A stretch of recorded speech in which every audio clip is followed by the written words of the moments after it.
తెలివితేటల్లో ఎదురులేని చాణక్యుడు. ఈ తరం వారికి కూడా మార్గదర్శకుడిగా నిలిచిన చాణక్యుడు ఆత్మహత్య చేసుకుని మరణించాడంటే నమ్ముతారా? అస్సలు నమ్మాలని లేదు కదా. కానీ ఇది నిజంగా నిజం. అపర మేధావైన చాణక్యుడి మరణం వెనక అనేక రహస్యాలున్నాయి. అనేక కథలు ప్రచారంలో ఉన్నాయి. మరి ఆ రహస్యాలేంటో, ఆ కథలేంటో వివరంగా చెప్తాను. చాణక్యుడి మరణం ఇప్పటికీ తెలియని ఓ మిస్టరీగా మిగిలింది. క్రీస్తుపూర్వం 275లో ఆయన జీవితం సమాప్తమైంది. ఆయన మరణాన్ని రకరకాలుగా రాశారు. అయితే ఇది అన్న కన్ఫర్మేషన్ మాత్రం లేదు. అందుకే చాణక్యుడి మరణం మిస్టరీగా మారింది. కాకపోతే కొన్ని కథల ప్రకారం చాణక్యుడు ఎలా మరణించాడో వివరించారు. మరి ఆ కథ మరికొంచెం వివరంగా. శత్రువులు విషప్రయోగం చేసిన చావకుండా ఉండటానికి చాణక్యుడు చంద్రగుప్త మౌర్యకి రోజుగా కొద్దిగా విషమిచ్చేవాడు. దీంతో చంద్రగుప్తుడి శరీరం అంతా విషంగా మారిపోతుంది.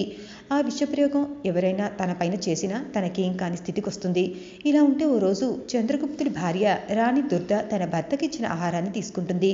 ఆ సమయంలో ఆమె నిండు గర్భిణి. ఆమె విషం ఉన్న ఆహారం తినటం వల్ల వెంటనే మరణిస్తుంది.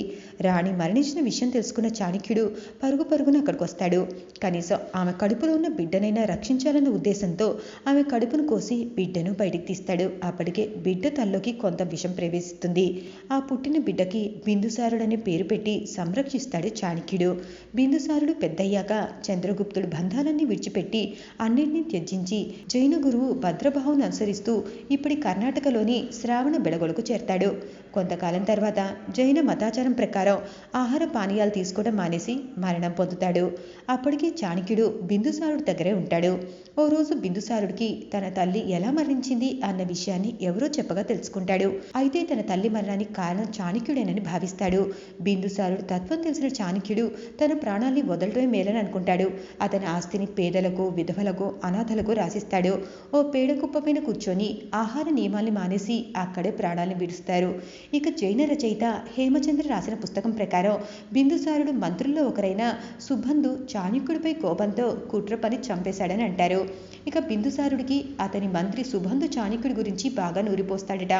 బిందుసారుడు తన పుట్టుక గురించి మంత్రసానుని అడిగి ఎలా పుట్టానో తెలుసుకుంటాడు. దాంతో అతడు కోపంతో రగిలిపోతాడు. ఇది తెలిసిన చాణక్యుడు నిరాశకు గురై ప్రాణత్యాగం చేస్తాడు. ఈ 3 కథలు మిస్టరీగా నిలిచాయి. అసలు ఏది నిజం, ఏది అబద్ధం అనేది మాత్రం ఎవరికీ తెలీదు. ఈ విషయం మీకు తెలిస్తే నాకు చెప్పడం మాత్రం మర్చిపోకండి.